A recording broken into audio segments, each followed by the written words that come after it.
welcome to the 3DMJ podcast. I'm here with my good people, Eric Helms and Amanda Rizzo. So, I wanted to start this one off by talking about stress in bodybuilding, anxiety in bodybuilding, and starting this podcast. This is the first time I ever started this podcast, and I was stressed starting it because I just felt awkward and uncomfortable to do it.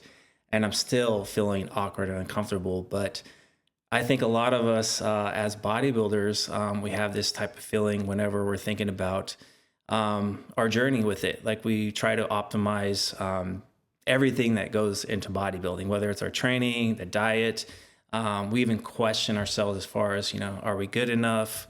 Can I compete? How do I compare against others? Et cetera, et cetera, et cetera, especially with social media too. Like there's a lot of comparison there.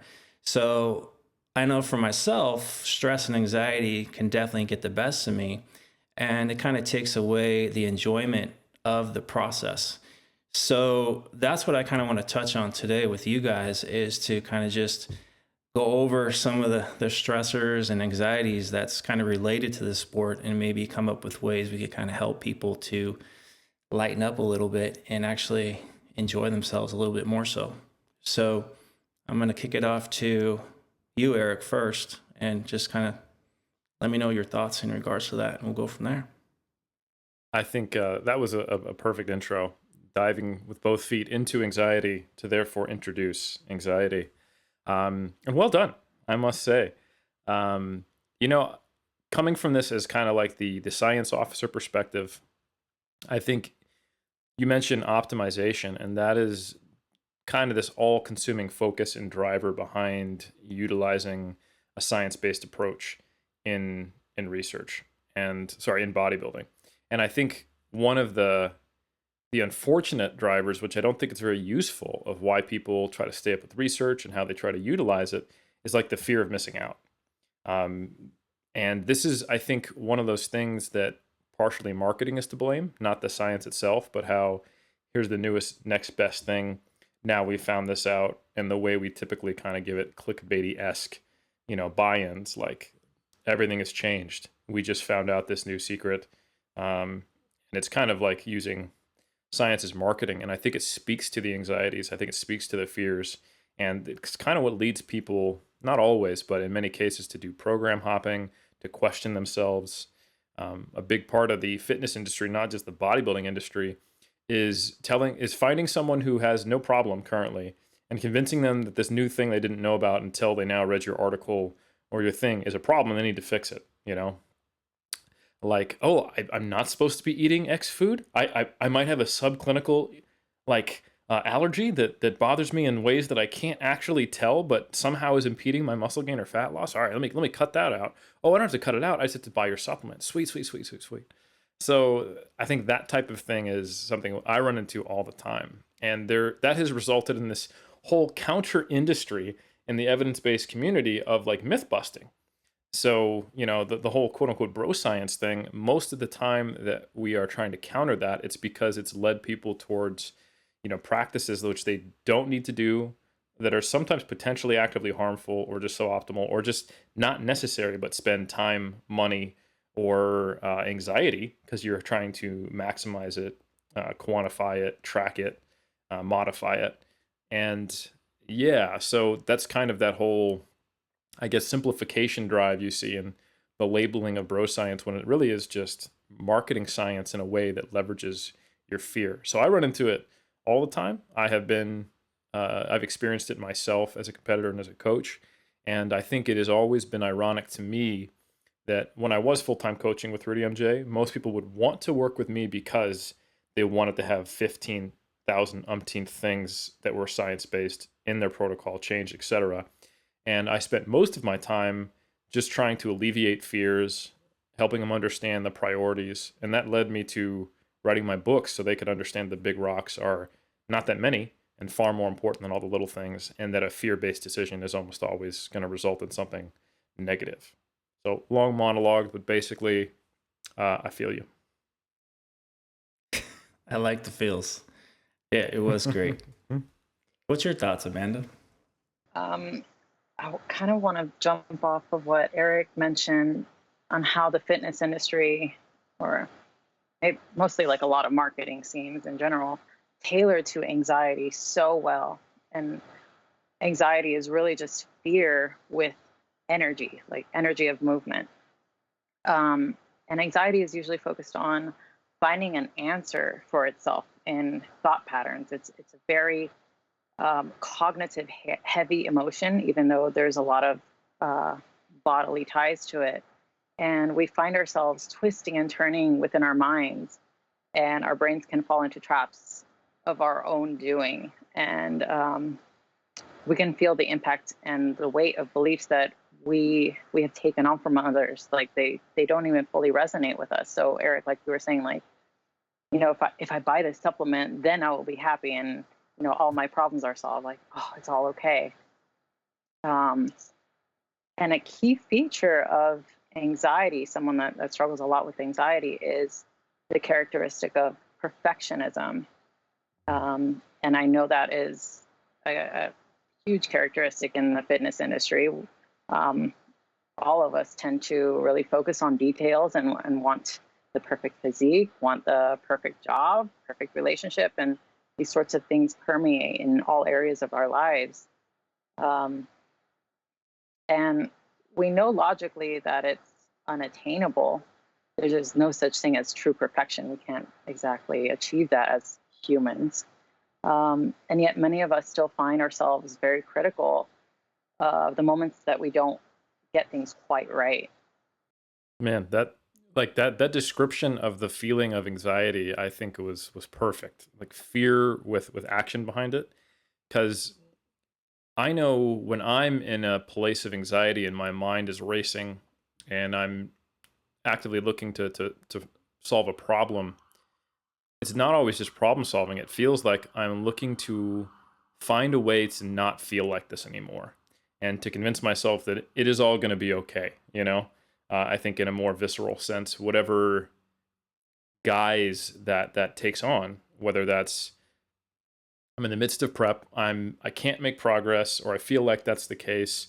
I'm going to look at all these different supplements that might be enhancing fat burning, or maybe there's something wrong with me. And then you leave after looking at all these different things online, sometimes more riled up than before, because now this kind of nameless fear that you had has taken on all these possible permutations. And I know for me, sometimes it's a fine balance between going down the rabbit hole and recognizing that it may be, just like you said, going down into a trap of my own creation, or trying to let go, or trying to be objective and just focus on what I can control. And it's a very difficult dance, and I don't feel like I always have control over my own thoughts. I think that's an aspect, at least, that resonates with me when we talk about anxiety, is that I'm getting spun up and I'm being drawn in different directions. Like, I can try to resist Googling endlessly until 1 a.m. on this thing that's bothering me, but it takes effort to resist it, And I think for me, that is an alarm bell, that I'm not, sometimes it can disguise itself as a rational thought, as being quote unquote evidence-based, to trying to hunt down, I'm trying to be optimal. But what I always use is kind of like the litmus test, is I tell people there's a different experience to rationally going through planning, being strategic, being detail oriented, and seeking excellence, and letting fear guide you down that same process, and making fear-based decisions and responding from a place of anxiety or fear of missing out. And the latter almost never results in good things, in my experience. So yeah, I don't know how helpful that is to people, but I absolutely resonate with that experience you were talking about, Amanda. Yeah, I've personally found myself in that phrase, analysis by paralysis, or paralysis by analysis. I have found myself in that many times, even as a therapist. We've been conditioned so much to just think things through, rather than just accepting the moment for what it is. I might be jumping the gun here, but yeah, when these two things meet, this anxiety and perfectionism, yeah, they can be very debilitating for some people. And we have a hard time moving forward and actually making a decision. Now we have good reasons for this. We have good reasons to strive for perfection and work hard because it's brought us results. If you see athletes, for example, like very successful athletes, um, you see them working hard and putting time in and just constantly going. So you have that sort of standard to work with, or that's the visual standard that you have to work with. And some people can say to themselves, well, this is what I have to be worthy, to be valuable. If you guys, like for me, I think at my stage of where I'm at with my bodybuilding, because I've been doing it forever, like I don't have as much anxiety and stress with it just because of all the experiences I've gone through. So there's a sense of comfort kind of knowing what to expect. Like I don't have to, let's say, think about my training today, like, okay, this is exactly what I'm going to do ahead of time type of thing, where you kind of analyze everything to a T. We're like, okay, this is how it should go to optimize everything. I kind of just have that confidence knowing, okay, I'm training today. And these are the exercises that I'm going to do. I'm going to fall within these rep ranges. And it's more like a principle based approach. And I know as long as I'm there, nothing bad is going to happen. Like I'm not going to regress and I'm not going to miss out on anything as long as I'm showing up and putting the work in. But there was a time when I was, a lot younger where I didn't have the experience level. So there was a lot of uncertainty around what my expectations should be or what's realistic. And I think that's where like a lot of, like as a coach, that's what I deal with a lot of my athletes is they're less experienced. They haven't gone through a lot in the trenches. So there's just a lot of unknowns there. And I think that's where a lot of the stressors and anxiety lies in the unknown. You guys kind of get a sense as to kind of the same thing? I think absolutely. Like there's the known unknowns, and then there's the unknown unknowns. And I think the unknown unknowns are something that is kind of encapsulates everything when you're a novice, right? You don't know what you don't know. Everyone who does a contest prep for the first time describes how, oh my God, I had no idea it could be like this, even if you told them that that experience isn't something. And I think about how it's very difficult to not be super fearful about your first prep, because you get into these spaces where it's a pretty rough experience, both during and after the prep. And we talk about how prep gets easier when you've done it multiple times. Like I'm thinking specifically when contest prep is over and you feel like no amount of food will ever satisfy the hunger in you. And it might take months and you're gaining weight. And like the fearful part of you is like, I'm going to turn to Jabba the Hutt. That's all there is to it. Like I'm done. Like all I'm going to do is eat cake for the rest of my life. And I think that knowing that that has an endpoint, or that it will eventually be satisfied, or that, an understanding, oh, what caused that? Oh, it's because I dieted really strict, or it's just something I have to accept because I get really lean. I think having that experience can really nullify some of those fears. And those fears, I think, like Amanda was saying, to some degree, can take a life of their own. It's I often talk about how animals don't suffer in the same way that humans do. Like they get an injury and they suffer because it hurts, or they have a bad experience, or they've been traumatized or injured. But then we also tell stories about that and place blame on ourselves or on others and think we have to do something about it. Like being incredibly hungry and eating a lot, that is its own issue. But being really hungry, eating a lot, telling yourself that you're a shitty bodybuilder because you've lost control, that you don't have any willpower, that starts to erode your self-efficacy. Versus when you have experience, like, oh, this is a biological response. It'll be over. It's probably good for me to gain this weight. And then I can get back to it and I'll be just as good next time, if not better. I think that doesn't really, it's very difficult to gain that understanding from reading or being told it if you don't have that experience. I think that's one really good example. So I totally agree. And that's been my experience, Jeff. What about you, Amanda? Because you dabble in bodybuilding too, as far as training and all that. So what's your experience? Um, I for sure had the newbie anxiety of wanting everything to be optimal and perfect and tracking my macros and every single day to the T. But I wasn't even competing. I wasn't even on prep. And I've noticed that myself, like with my own clients, that have no aspirations to compete, but they're still trapped in like this very neurotic and anxious perception and feel around bodybuilding and food. And it's really hard for us to have compassion for anxiety. It's really pervasive and persistent. It could be like a really overwhelming and annoying feeling. And we, like Eric, like you said, we want to push it away. And a lot of times I find clients coming to me feeling like they need to do something about whatever the fear is. Whether Eric, like you said, like turning into Jabba the Hutt, like they need to do something to like stop this uncontrollable binging, rather than like sitting with whatever is actually coming up for them, and really like accepting that emotion or accepting where you're at that moment. Anxiety is very future based, and it's very Yes. focused on something that we need to do, something that will come in the future. So what's You a mind if kind of I go what's ahead, Jeff? like Sorry. what's the strategy to help someone cope with this issue, like of not having so much anxiety or stress around unknown territory without having that experience? Like, how do we cope with that? Yeah, that's a good question. There are various ways to go about it.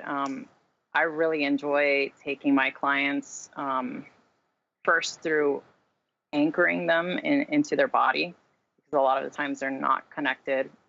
Their mind and body is not connected with their emotions. So they're just like busy up in their head trying to figure things out and ruminating on the problem rather than sitting with themselves.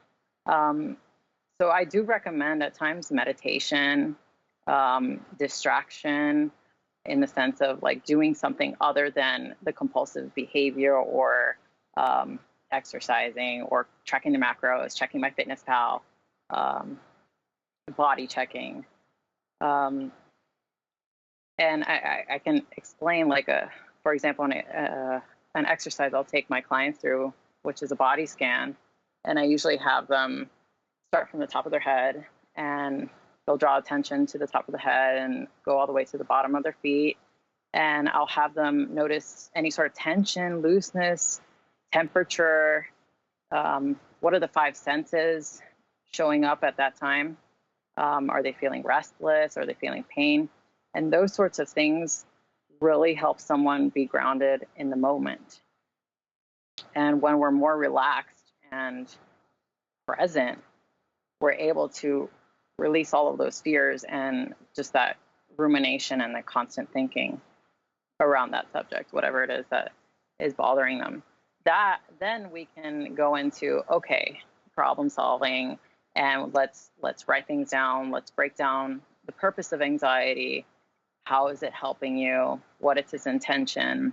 Yeah, I don't know. Eric, what do you usually do? Yeah, I think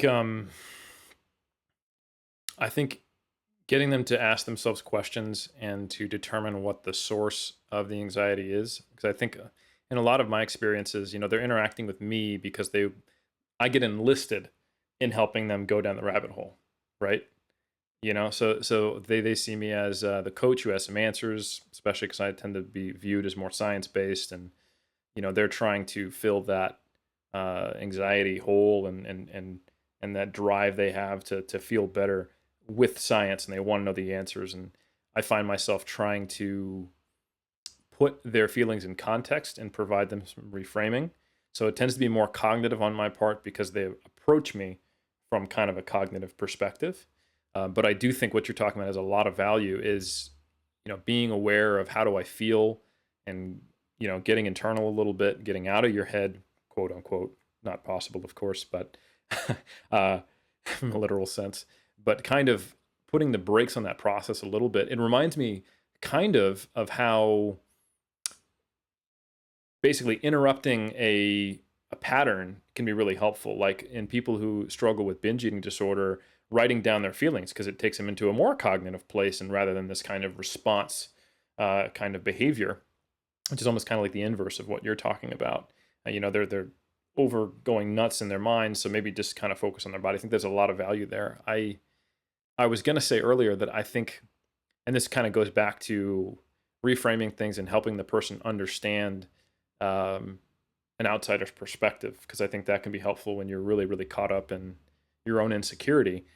There's a study, and I always mispronounce this last name. I think it's by like Jankauskine. I don't even know the last name, but it's Jankauskiene. Exactly. Thank you. But I read this study way back in the day when I was writing like the psychology section of the evidence-based recommendations for natural bodybuilders back in 2014. And it's this really interesting survey that they gave to 132 men, 51 of whom were competitive bodybuilders, and the other 81 were recreational lifters. Now, what they found was that among bodybuilders, physique dissatisfaction was lower with the more experience they had, which is exactly what Jeff says. They had less. There's a lower gap between the way they wanted their body to be and the way it was in terms of actual measurements. And then in terms of just general psychological scales of how stressed they felt, it was lower.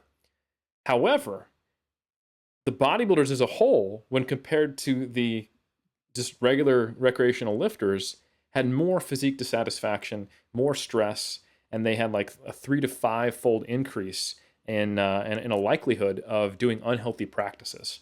Think like disordered eating, taking anabolics, etc. So it's this crazy thing that we talk about in bodybuilding. Oh, once you have gotten on stage and you've compared yourself against others and you've kind of externalized your physique to the sport, now the comparison has changed. Once you've been shredded, having just a lean physique feels fat. I mean, how often do bodybuilders say that? So I think sometimes I find it helpful just to have the person take a step back and try to compare themselves to where they started and where they were, and to go, yeah, like it's all good. Like we are trying to achieve excellence and perform at the highest level, but we can't just keep raising the bar on what it takes to be worthy or for me to be happy. The higher your level gets, or you never actually feel better. And I can't tell you how many people who have never really enjoyed the sport of bodybuilding, even though they're highly competitive pros, because they're only comparing themselves to the next level. And I think there is a difference between having a mentality that is, I would say, a persistent drive towards excellence versus an obsessive drive towards perfection. And they can look very similar, but they are not the same. And I think elements of the bodybuilding industry, community really push the negative side of it. Like how often do you hear like never be satisfied? Like I will never be satisfied with what I have because that's what I need to have, that fuel inside me to push to be better. And I kind of think that's bullshit. Like, what if I've developed a great physique, but I want to see how far I can go. I want to see if I've got it in me to push to the highest level. I'll do everything in my power to see how high I can get. It's kind of like, it'd be like taking the saying, aim for the stars and be happy when you hit the moon. Instead, you say, aim for the stars and hate yourself unless you hit the stars. Pretty much. Yeah. So to answer your question, to kind of circle back,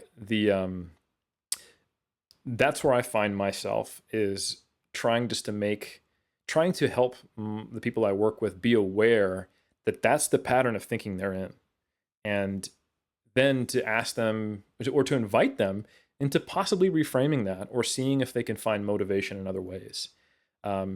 And where I would come a knocking on your door, Amanda, would be if that's a big challenge for them. If maybe it's not just related to kind of what they've been exposed to in the sport of bodybuilding and the way they've thought about the sport, but it has much deeper ties into their psyche and their relationship with food and their body they've had maybe for decades, which happens a lot in our sport. What's interesting is you made me flash back to when, like prior to social media, like when I was bodybuilding back then, like you just see the people in the gym and that's it. Like you don't know who's in New York, you don't know who's in Australia, you don't know what anybody's doing, you don't know what they look like. You might see a magazine here and there that shows maybe a couple shows or whatever, but you don't, for the most part, you're not constantly comparing yourself to everybody. And granted, social media has really improved like the overall approach to our sport.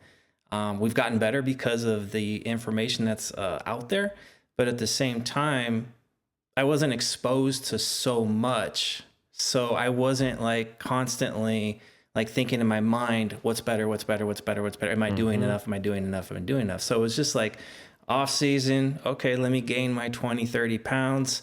I'm living a normal life. I'm going to the gym. I'm eating and I'm enjoying life. And then it was like, oh, okay, I'm 4 months out from a show or whatever. Time to diet. You know, you get hyper focused on dieting, but you're through the process, you're not constantly looking over your shoulder at who's on the gram doing what. So for me back then, it was like a more serene environment, you can say. Mm. And even to this day, like posting on social media, I'm like constantly thinking about what I'm going to post. How well is this going to be perceived? So I have anxiety just posting something up, wanting to know if it's actually going to be accepted by others or not. So it's heightened my personal stress and anxieties around the sport. And then as a coach, I'm kind of in a tug of war of like I want to optimize people, but at the same time, I don't want to do it where it ends up being a thief of joy. Mm. So sometimes, you know, I put some protocols together and even I'm second guessing it from a optimization perspective. Like I know this isn't like perfect according to research or whatever, but I think it might be better as far as approach for this specific individual. And then if the individual doesn't get the results maybe we're hoping for, but the overall process it wasn't overly invasive, it might have been more enjoyment, then there might be some like negative feelings with the athlete like, hey, I could have gotten more out if you would have pushed me with more like optimized programming. So it's kind of a tug of war there, and that's where I kind of struggle with at times, and that's why I really like to dive into people's context, like in a sense, get a sense as what kind of person they are, how they operate, how they click. But that's kind of like that's just kind of brought things back to when, for me, anyways, it was a little bit more of a free sport prior to social media. Yeah, I like how you talked about that insecurity. It doesn't only just affect bodybuilders in their own personal journey or a coach trying to make a uh, like a program, but posting on social media. That it's almost like Instagram is basically committing to going. You know what? That thing that everyone hated about high school, how none of us had any real sense of self and we just chased popularity. I want that all the time on my phone. That would be great. Yeah, so like, because we're constantly we're given all these metrics of evaluating our popularity. Was this post socially acceptable by my peers? Am I socially acceptable by my peers? Likes and follows, right? Are the comments supportive? Oh, I had a negative comment. I'm really focused on that. Should I delete the person, ignore it, not read the comments? How do I deal with this? And it basically takes relatively solid adults and like infantilizes them. And it brings us right back to freshman year when we're worried about if we're wearing the right shoes or something, and it's crazy to me how how many people who you wouldn't think would be affected by it are just because we are social creatures. So for me, because I do produce a lot of content and I put a lot of things out there, I always try to remind myself it's not about me. Because the funny thing is this whole insecurity where we're constantly comparing ourselves to others, it becomes super self-absorbing. And I don't mean that in like a oh, you're so self-absorbed, but it constantly focuses you back on, am I okay? Am I good enough? And it takes away from your ability to produce good content, to be a good coach, to be a good communicator, because it just highlights your insecurity. So when I post content on Instagram, social media, do a podcast, any of that, I try to get myself in a place of, is this helpful to the community? And I try to think of my posts are not me. That's why I don't have a ton of like, here's what I do, here's what works for me, etc. on my my social media and why I don't necessarily blog is that I find it much easier to maintain that perspective of I'm going to try to serve this community. If I can just ask a question, is this helpful to others? Um, because if I can say, I think this is helpful to others and someone has a critique of it, it makes me think not, oh, am I good enough or am I bad or am I dumb or am I an idiot? It makes me go, oh, why wasn't this helpful to that person? And it just takes me out of that slipstream of insecurity to some degree. And I know that doesn't work for everyone. We don't all click the same way, but for whatever reason, that way of thinking and that framing helps me have a large audience without losing my shit. Because when it is more focused on me, so like for example, in 2019, I did a bunch of shows and I kept talking about my process, my experience. Here's pictures of my physique. Here's my placing. Here's what I did with my diet. When it was all focused on what I was doing, I would gain more followers. I would get anxiety. I remember when I hit 100K followers on Instagram, and it freaked me out. It made me actually want to not be on Instagram. And I had to like have this whole internal dialogue about, okay, why are you on there? It's not about you. You don't have to like, I can understand why some people want to be shredded all the time, why they are unable to post about when they don't do well at a meet or don't place well, or they only want to put pictures online that show them in their best light, because it drives you towards that. So I find that is I have to put myself in the right headspace for me to operate without that kind of insecurity becoming a negative that's not worth even being on there in the first place. I love that level of detachment, and that might be counterintuitive coming from a therapist. I love how detached you are. Detached you are. No, but I would say that is the perfect level of detachment that a lot of people need, especially if they're big on social media, of not taking things personally. Like, this isn't all personal. And you can even experience that in the gym. Like, I'm lifting this set on, oh, that guy was like making a funny face after I finished. And then you start making these stories in your head about, I'm not good enough. He's thinking I'm a loser, whatever it is. And the more that we realize that they're stories, they're illusions that we keep telling ourselves and we're looping in them, the more detached we are from this negative experience that we're putting ourselves in. Because if we see like our actual reality, what is actually happening that's validating this fear? Is it the way I'm perceiving it, or is something actually like coinciding with, certain events that do actually prove this for me?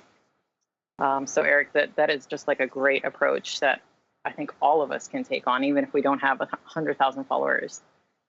Like, is this going to benefit others? Am I being authentic? Mm-hmm. Yeah, that's where we could relieve all of that stress and that pressure. Like for me on social media, I think what was giving me the most anxiety and stress was trying to be like that the general guideline guy. Like, I have to put out these guidelines for people to follow according to X, Y, and Z. And I realized finally, like, why am I trying to be something that I'm not? So I'm like, stop doing that. That eliminated stress right there. Just like, not just telling myself, okay, don't do that. And now let's basically just do what makes me feel comfortable. And even if it helps less people, then if I can put something positive in the world, even if it helps one person, then it's productive. And what I've learned to do is just like, okay, stay within my context, because I think as humans and as bodybuilders, we're relatable in some shape or form. How we train, how we diet, a lot of it is very similar. So I'm like, okay, if I can put my context, elaborate on it, okay, that's how he does things. Well, maybe how can I maybe apply that to me? And even if it doesn't, well, you learn something by it. So I've gotten really good at doing that, and I've gotten good at like posting and kind of walking away in a sense. Like, I don't overly engage. I post.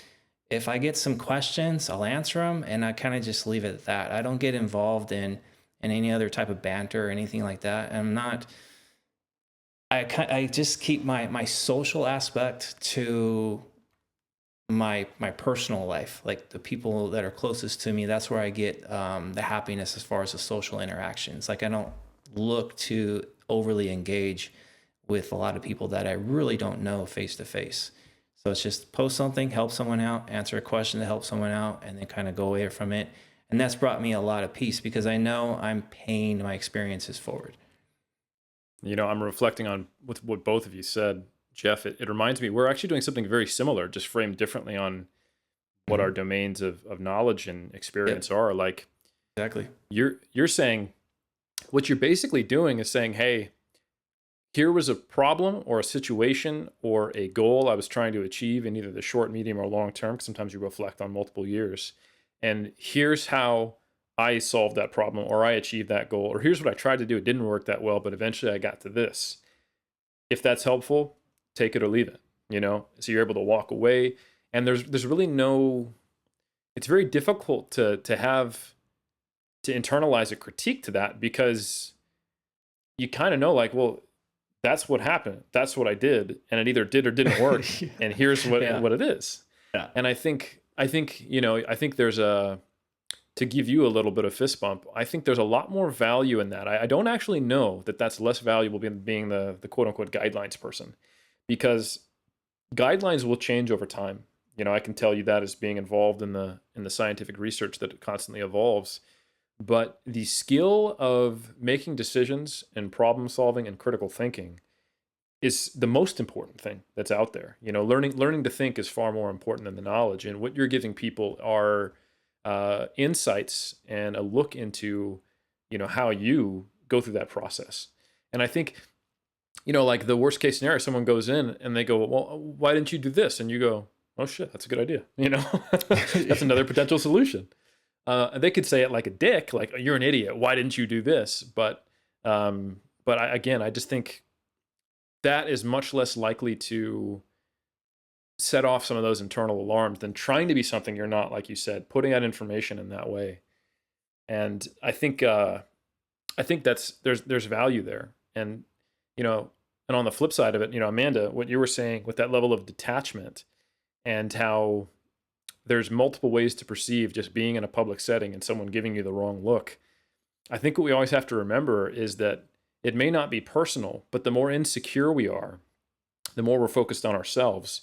And the most personal thing to us is ourselves, right? So everything is personal about us when we're thinking of it from that perspective. And when you're in a state of heightened insecurity, the looks which you don't actually know of what's going on in that person's mind or what was behind the comment or what did that person, you know, mean, we transpose our insecurities on top of that void when our insecurities are higher because we're making meaning out of those things. And what do we settle on is our own personal views of ourselves. And the more you don't like about yourself and the more you worry about those things, it's very easy to essentially feel like the world is now the mirror to your own insecurities. And I don't want to sound like I'm victim blaming or that it's your fault if you've been mistreated or experienced negative things from the world, but absolutely when you look at people who aren't good with themselves and they have experienced either trauma or abuse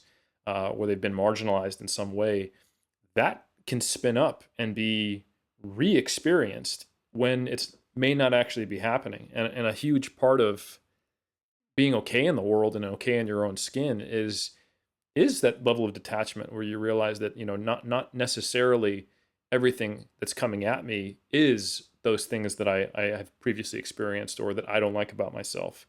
And I think obviously that's something, Amanda, you would know far more about, but just getting that space to not react and feel that harm, but to evaluate, oh, that's interesting. That is, let me follow that string. Where does it go? Oh, that's my own insecurity that I'm putting on them.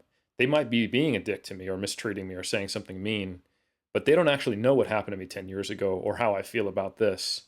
And there's added amplitude to what they're saying because it's triggering that inside me. And that sometimes I find, if I'm aware of it, can really reduce the shittiness that I experience in that insecurity when I can kind of go, all right, this isn't me critiquing myself. This is someone else saying something, and that is far less painful, you know, if I can get that awareness. Yeah, yeah. I'm going to expand a little more on that and say that sometimes let's say someone experienced a traumatic event and somehow they keep finding themselves in similar situations. And even though they could be complaining about it, like, oh, my boss keeps like berating me every day at work, nothing's changing. We can recognize how we are actually searching for those events because, one, it's scary to change because we can want something different, but we're scared to actually change it. So we want to look at what is this pattern, like how is it continuing, how is it manifesting? And then two, like you said, take a step back and observe what's coming up for you. Oh, I'm automatically thinking that I'm worthless. I have to put in more hours. And just taking that pause and recognizing this is what's coming up, even if there's no action followed by afterwards, start building this sort of insight and knowledge about yourself. And with that, you're able to actually change something. And that can take time depending on how pervasive this pattern or level of anxiety has been going on. But that sort of just time and patience with yourself of recognizing, oh, this is what's coming up. I have an opportunity to do something different now. That's when we could start noticing changes in people. That's usually what I have my clients do. You know, Amanda, I was just thinking about how when someone is your client, they have reached a point where they are open to the idea of changing at the very least. You know, they wouldn't be seeking you out. But, you know, I think a challenging thing in bodybuilding, and this kind of goes back to what we were saying earlier, is that some people truly buy into the logic and the belief system that some degree of self-loathing is actually a positive driver towards their success. You know, I can't tell you how many times I've talked to people, and like the idea of saying you have intrinsic worth is, they read it almost as like, so what? I just don't need to improve anymore. Like what? So just people. What, do we just give everyone a participation trophy? And I'm like, well, hold on. That's not what I'm saying. Like, I'm saying that we have intrinsic value as human beings, and that you aren't in and I'm not hearing that when we talk, you know? And I think like that whole like never be satisfied kind of mentality has to be reframed to some degree in those cases, so that they're even open to the idea of noticing that. Because I almost think like you said, it's scary to change. And if your whole self-talk, your approach to the sport is kind of this self-flagellation and punishment for not being good enough to become better, I think it is, even though it's shitty and it doesn't feel good, you don't like it. I think many people internalize that this is what you got to do to get better. And, you know, high-performing athletes, this is what they do. And I for one, I think there's actually data to suggest that's not true. But, and I can talk about that if you guys want me to. But I think more importantly, if you ask yourself honestly, if this is the mentality I have to be a competitor and to improve, how long am I going to have in the sport? And why am I doing this? You know? And there's not really a great answer to that most of the time. And I've never seen anyone actually win that proposition. Like, you know what? I punched myself in the mouth all the way to being a champion. And then once I was the best in the world and there was no one else to compare myself to, I won, you know? Even when you talk to very high level competitors who have that as kind of the toxic fuel in their gas tank, they're not happy, you know? And you're probably not even going to be #1 in the world for all time ever, and all the opportunities you have to compare yourself to another. So it's really betting against the house with trying to maintain that. The thought process jumped into my mind is that you, Eric, being an educator in the field and putting out the content, like a lot of the things that we do as coaches here at 3D Muscle Journeys, because of the work that you do. But I also know there's other educators out there and coaches out there that it's kind of a different school of thought. It's the hardcore. You got to optimize everything. And I've had, athletes that have come to me from other communities where they're like super stressed or just high anxiety because of that optimization, like I kind of touched on earlier in the podcast, where their protocols, like the meal timing has to be very specific, the macronutrient distribution has to be super specific, the training, like everything has to be timed and just to the T. Otherwise, you're not going to optimize your progress, and therefore you're, like what you've been talking about, you're missing out. So I think for you, like as an educator, I know like when you're like educating the masses, you're very flexible with the approach. There's a lot of principle based around there. You give people a lot of options, whereas some of the other communities, it's not the case. So as a coach, it's hard to get someone out of that mentality. So if they're already, in a sense, they're already like self-imposed anxiety and stress, and then they coming from that type of schooling, it's reinforced, and then it's hard to undo that.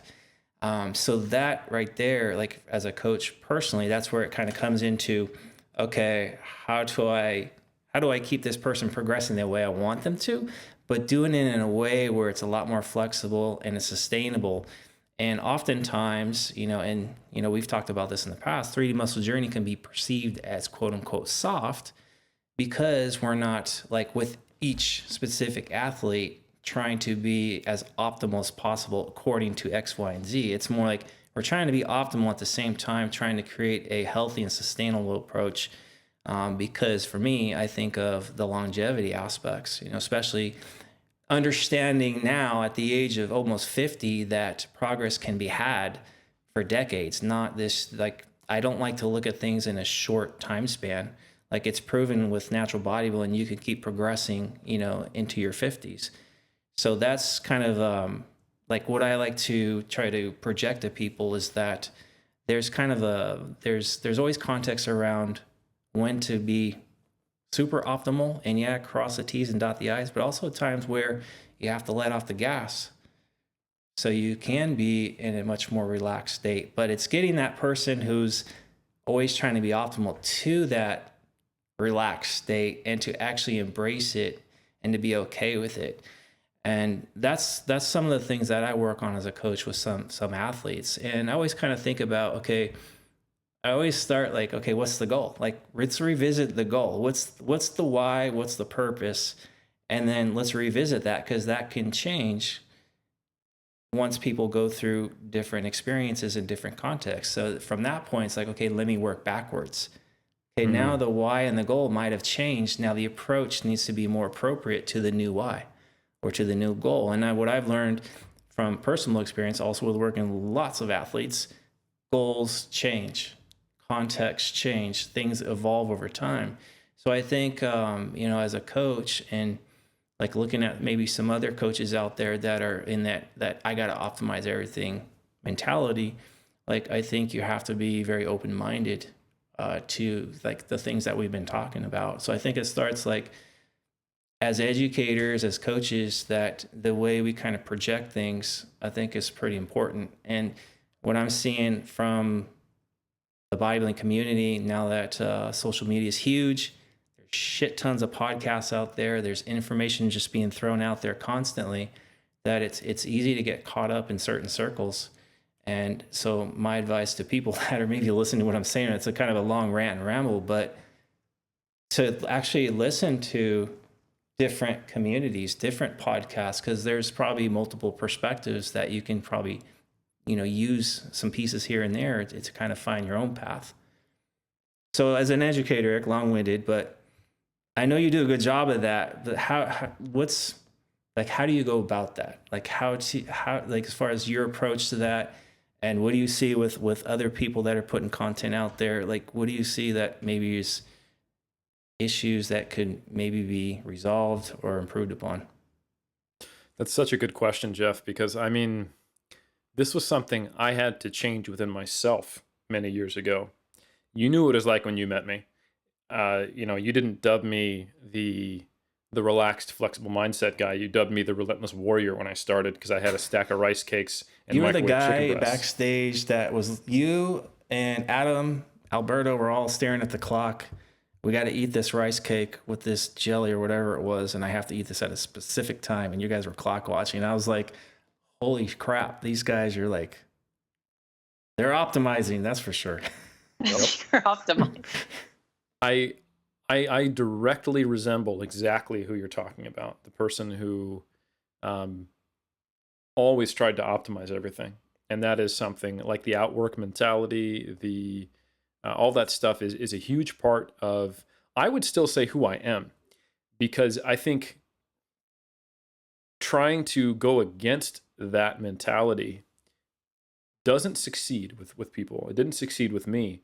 What I needed to do was broaden my scope of what optimal means and consider, like you said, what are my goals? And my goals were to be able to bodybuild on my own terms for my whole life. And I realized that what I was doing is not sustainable. So like if you were to go to my Instagram right now, I have like a little like mission statement of what I see my role with Team 3DMJ, and it's supporting lifters' careers with evidence-based methods. Now, if you don't think about that and you just kind of read it, it's like, oh, he's a science guy. But careers is the actual most important piece of that sentence, because almost all of the times where people come to me with that very reductionist view of optimize everything, and like you said, they come to you and they're stressed out. It's very easy to point out that being stressed out is not optimal, right? Yeah, the And thing I say is like, if your approach is causing more stress in your life, then the approach needs to change. Absolutely, right? So I think anytime I get into these debates with people, I always acknowledge, like, we want to do everything in our power to be as best as possible. And they go, sweet, so I'm going to do X, Y, and Z. And I'm like, well, does that result in, stress, anxiety, lost sleep, a lack of confidence in what you're doing, take away from enjoyment? And they can try to go the route of, I'm a machine, I don't care about any of that, but they're just not, And we have data upon data upon data when we look at this stuff that all of those things impact you.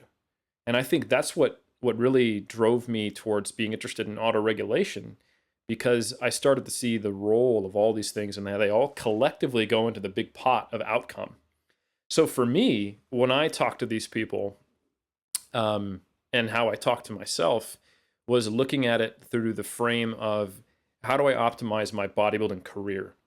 And that may mean that as I habituate to a new lifestyle and as I figure out what works within, like you would say, my context, I like to say like my constraints and what my goals are and my lifestyle, that I look for more opportunities to optimize. Like every year, I could probably tell you something I am doing that I think will improve my ability to be a competitive bodybuilder. I would say I obsessively optimize, but I also don't do it in a way, I don't view it from that reductionist kind of like single dimension view of before of, all right, in this meal, how do I optimize it? Like, that's just not the way the world works, So a lot of the times I'm just trying to take the blinders off of my athletes and get them to look more holistically and ask them, well, do you want to be competing in 3 seasons? Okay, yeah. Would you prefer to do, 1% better this year and never compete again or burn out, or to work on building on something each year and getting better and better and better and better? And, ultimately, when you go down that really, really hardcore reductionist optimize everything mentality, you find yourself on the other side of science. Those same arguments have been used to say you shouldn't be deloading. You should be dieting harder. You should be restricting your calories, but wouldn't oats be better in this scenario? And then ultimately you look at, these selections, these bodybuilders, and they have like micronutrient deficiencies, or higher stress levels, or all these things, poor sleep.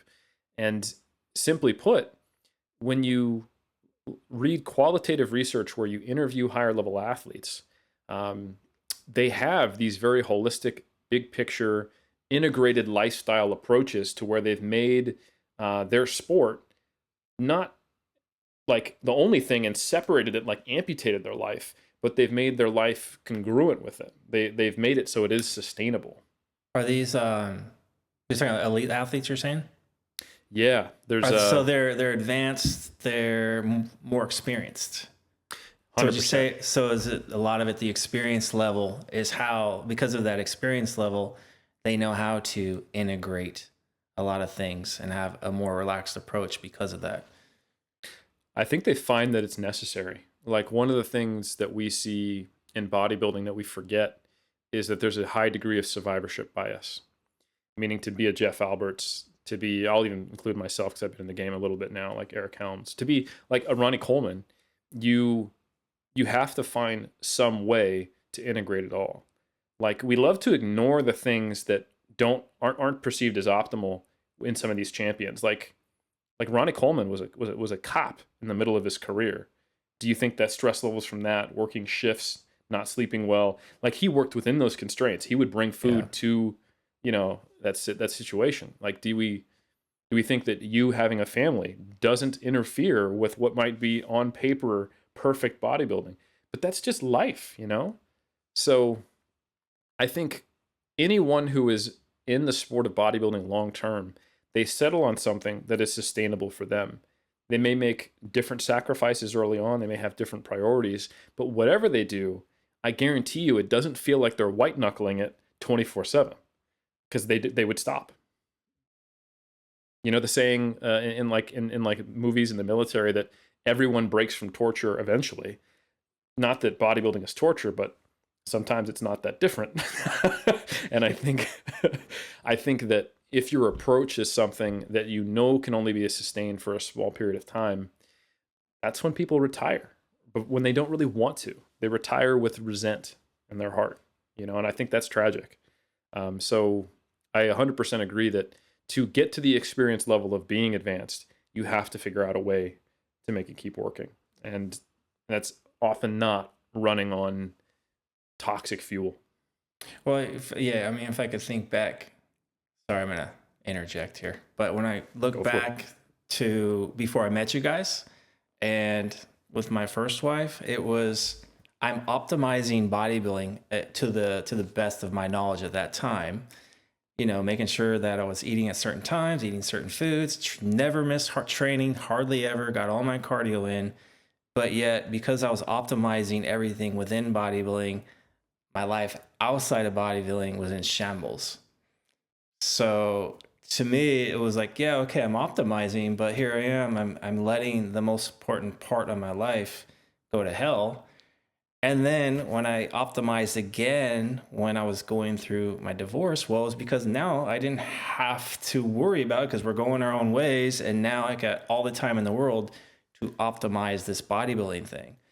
Fast forward to when I met my now wife, it was like, oh, I got this new family now. I can't do the same thing I was doing before. I can't optimize bodybuilding 100%. So like you said, okay, here's the new context to be working with. How do I make this work to where I can balance out the best of both worlds?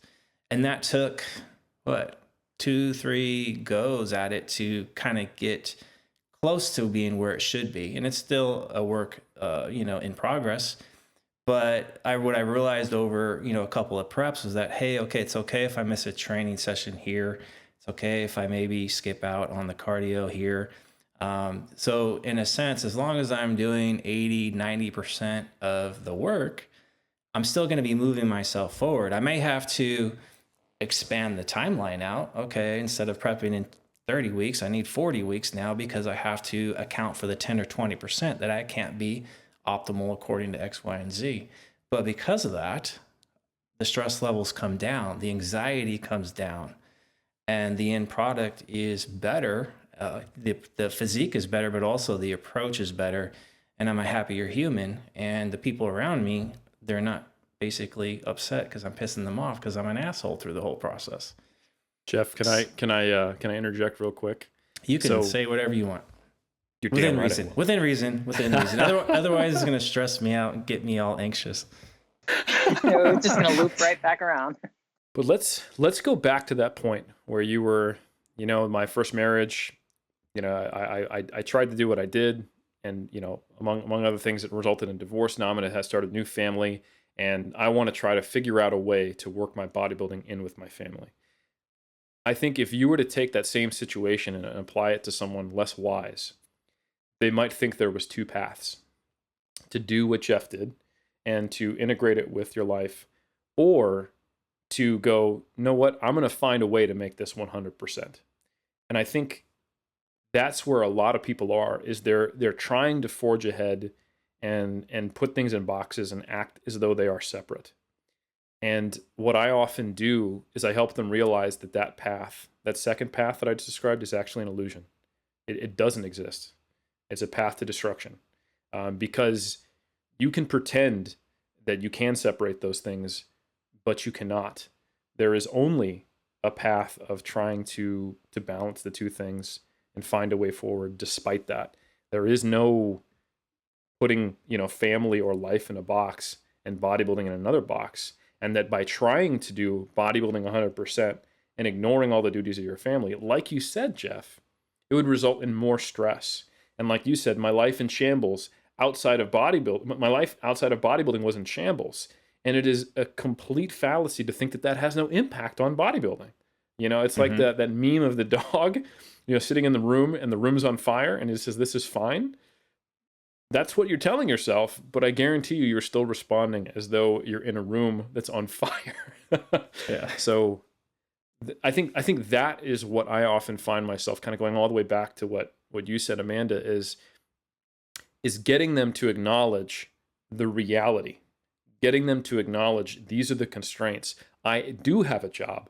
I am married. I cannot be optimal on paper. The only version of optimal that exists is finding the one that results in the best combination of lower stress levels or manageable stress levels, sustainable stress levels, and the best I can do in that situation. Like for example, Mike Toucher, good friend of mine, one of the best powerlifters in the USAPL in the modern era. He just had twins. And his wife is in the military and they have to move every couple of years as they go to a new duty station. He's currently working out like 5 or 6 days a week for like 15 to 20 minutes. So he like today on his Instagram, he posted he did one set of 10 on squats with something ridiculous like 555 pounds because he's Mike T.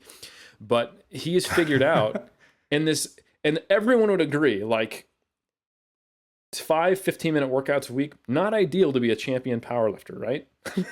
Like if someone came to me and that was their constraint, I'd be like, really? Like we can't figure out something else? And then they said, well, look, I move every 2 years.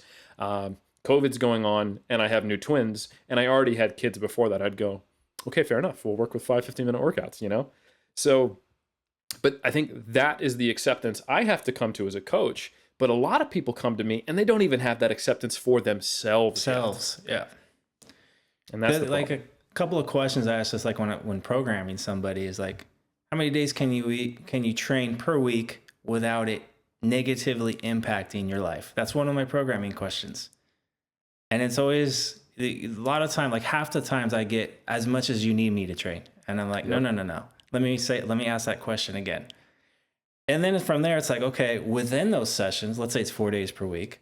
Okay, within the 4 days, how much time can you train where you're not thinking about, I got X, Y, and Z to get to after this session? Like, I want you to be 100% present within your training. So if it's only a 30-minute window, 60-minute window, whatever the window is, like that's where we're going to that's what we're going to program for. Because that way you're present for your training. You're not thinking about what you have to do outside of the gym. So that way both life harmony is in check, gym harmony is in check, and it's like a circle. It's like a nice balance between the two. Because otherwise, like you said, it's like if your life is kind of like wacky or your gym life is wacky, it's always going to impact the other way. And Amanda, I'd love to get your thoughts on this, but I think a lot of the times, I think especially in bodybuilding where it's just freaking weird, it's not uncommon that people won't really have the conversation about, hey, I really care about this thing I do with their loved ones or the people around them. So they start to just try to, like, let's say best case scenario, but not ideal because they're not actually talking about it. They try to fit in their bodybuilding in the nooks and crannies of life, and they sneak their food scale to things, and they order the right foods when they go out, and They play nice with grandma and have like, like the half bite like 10 times, kind of like when you have the one Corona, you never manage to drink more than like an inch down when you don't want to drink with your buddies. Like all the little behaviors where we try to like pass as a non-bodybuilder, but not be, a dick. The other version of that is like, everyone needs to know I'm on contest prep and I can do no things and I will be a hermit and how dare you eat pizza around me. I don't like, some people will be like, oh, I'd much rather be the first one. And I would go like, yeah, that's, I guess, less selfish. But in reality, if you were to actually figure out a way to optimize your constraints and your loved ones see you making an effort, and even better, if you communicate with them and talk about your needs, they're going to want to meet you halfway. They're going to want to be like, well, hey, like, if you want to train on like Tuesdays, I've got this thing and this thing, and we've got the sitter. You could get a full hour long session, and you'd be like, oh shit, you're good with that? Like, absolutely. I know how important it is to you to have your training time, because this is a two-way street. Like if you are barely able to do the thing that you love and you're just kind of fitting it in the cracks and you know that you're not able to apply the level of time, commitment, effort, and thought to the sport that you love, and that's a big part of who you are, anyone who loves you, and I don't mean this to now use as ammunition against them, like if you love me, you would let me bodybuild more. But I'm saying like, if they see that in you, you've got a good communicative relationship where there are compromises to be made and rope to be let out, they'll more than likely accommodate because they've seen you do the same thing. So I don't know. I just sometimes I see people not even really consider that pathway because it's just weird to talk about, feel selfish, or they're embarrassed about it, or it's just something that's always been personal for them, and then they now have a an interaction with family members that they didn't used to. They never really thought about that possibility. Yeah, that brought up this thought that there's usually a big lack of trust within the person's self, and then that's reflected in how they interact with others, and so they don't trust the other person to respect what it is that they love and enjoy, and to work with whatever boundary they might have around it. And we could see that lack of trust in program hopping, in switching from, okay, I'm going to bulk, and then wait, this is too much, I'm going to cut.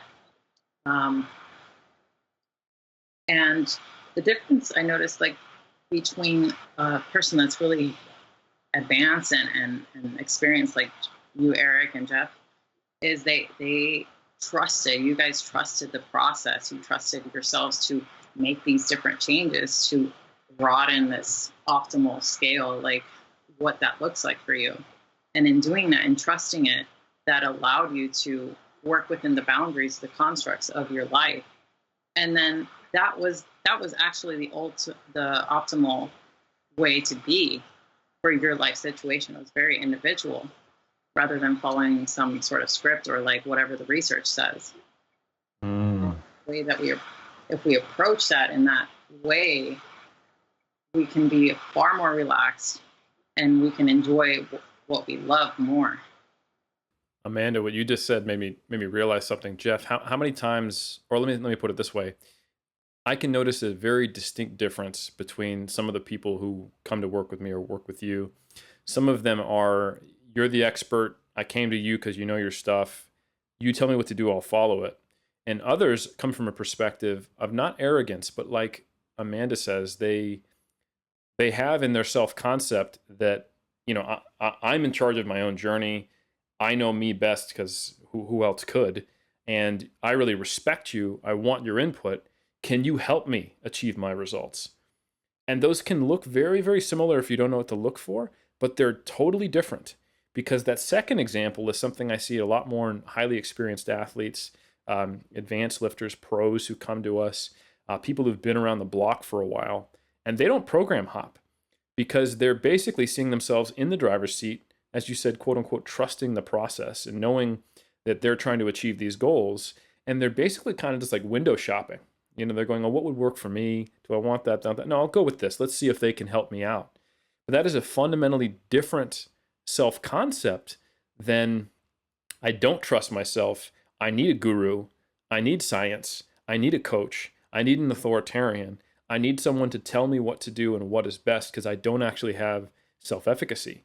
And those are the people who get caught in the slipstream of program hopping, of the new science study that comes out, or whatever the new influencer said on their on their account. And I've come to realize that a big duty of care of what I do as a science communicator, and even more so when I'm coaching someone, is to try to help them build up their self-efficacy. And these are also the people who are uncomfortable with auto-regulation. Like, I have to rate my own RPE. Like, I have to tell you how things are going. I have to assess. I have to be aware of my own body. Can't you just tell me this stuff? Because I don't trust me. I'm shitty. I can't make progress. I need you to make it for me. And ultimately, they're the ones who get the most payoff from being involved in the process and seeing that they do have insights about themselves and that they can improve their self-efficacy. And they get armed, if you can really help them do that, to be more successful and more independent on their own and more agile and able to deal with these situations and less prone to only having 3 days to work out, but being told by someone or reading a post that says 5 days is optimal and bashing their head against the wall, like we see over and over and over again. So anyway, I was just reflecting on that, Jeff, that distinction is something that I really pay more attention to now than I used to, in kind of the mindset of when someone comes to me to seek my help. Yeah, I think lately for me, like the last month or two, like some of my Skype consults are lasting up to 2 hours. And it's because I'm asking like tons and tons of questions about their lives, their context. And I'm trying to, as a coach, to come up with ways to quote unquote optimize, not in a stressful way, their environment, like their own individual context versus, hey, I'm trying to optimize you according to whatever the latest research is. If I can use the research, great. If it works for their constraints, like you talk about, then great. But if not, then we need to go to maybe the second best thing, but it ends up being the best thing for you because it just creates a much more serene environment to work from. So yeah, I mean, like those programming questions, like that's just a small dose of the questions I ask during a call. It's endless, and they can be lengthy, but in the end, like you said, they get a lot more out of it because it's a collaborative effort. It's not like me being a dictator or just saying, hey, this is what you're going to do, follow it. It's more like, hey, this is what we're building together. These are the reasons why we're building it this way. Now let's run it and see what we get from it. And hey, if things don't work out, then we fix it. We just make adjustments. So over time, you start to learn more about yourself. So it's at first, it's like my experience is helping them guide, like the adjustments, my experience is helping them guide them. But eventually, if you let them self-auto-regulate, as long as they're not hurting themselves, of course, then that's where they're going to learn more. Because they're like, okay, I made this adjustment. It went well. Great. Okay, great call. It didn't go well. Okay, why didn't it go well? Find the answers, you make the change, and you keep moving forward.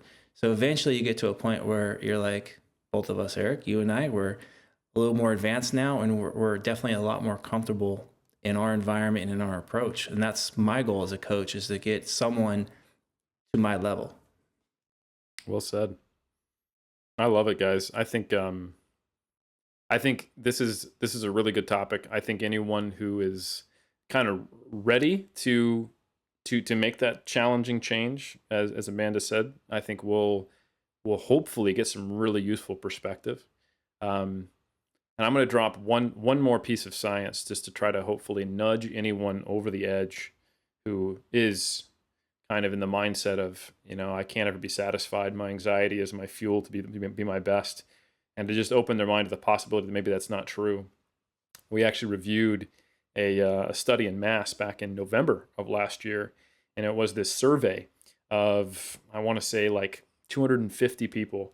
Among them were around like 60 people who weren't athletes, and then there were like around 200-ish people who were athletes of various levels.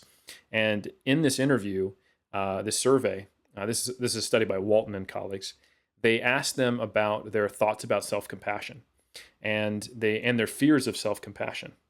And one of the hypotheses was that higher performing athletes, so they categorize the athletes by what level they compete at. So there were recreational athletes and competitors who were at least at the above regional level. So national and international level competitors compared to non-athletes and lesser competitive athletes, you could say.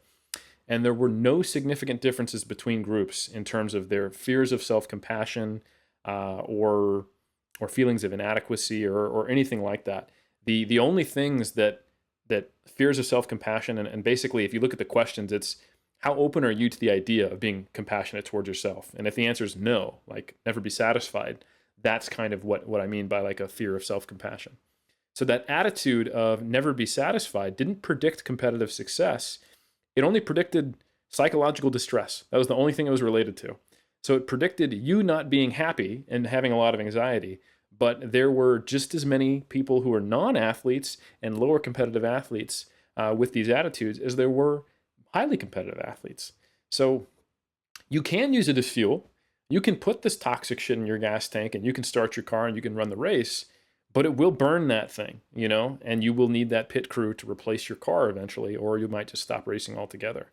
So I would highly encourage people to at least start with being open to the idea that they can drive themselves forward from a sense of wonder, excitement, and man, I'm worth pushing myself further and seeing what I can accomplish and being excited about pushing themselves to their limits rather than feeling dissatisfied until they have reached new heights and looking at their own pictures or previous placings or prior experiences with disgust. Instead, being able to look at them and go like, yeah, I was doing pretty good for only being 2 years into the sport, you know, and being able to frame it in a much more, I would say, sustainable context. So that's the last piece that I want to drop on people, but I think you guys have provided some invaluable insight to if they are on board, how to frame it, how to think of it, and hopefully that helped them get on board in the first place a little more. That's a great way to close. And I'll close because I basically started this thing. I was stressed and had anxiety around starting, but that's kind of cured now. So I think I'll be a little more confident opening maybe another podcast because I went through the experience and I exposed myself to it. So you can tell I'm a little more confident in closing this podcast. So thanks for listening, and we'll see you on the next one. What's going on, 3DMJers? Eric Helms here. Thanks for listening to our podcast. I just want to take a second to tell you about MASS, Monthly Applications in Strength Sport. This is a monthly research review that I put out with Greg Nuckols, Dr. Mike Zerdos, and Dr. Eric Trexler, where we cover the most up-to-date, peer-reviewed research in the world of strength and physique sport that's directly relevant to your practice as a coach or an athlete. We provide our reviews in written format, but also, since you enjoy our podcast, in audio roundtable reviews where we discuss the research in depth. Finally, we also do video concept reviews where we cover a broader topic in video format for your learning. For fitness professionals, you can take quizzes on MASS content and earn continuing education credits for most of the biggest certifying bodies in the fitness industry. If you want to sign up and get a subscription, head over to 3dmusclejourney.com and click on the Products tab.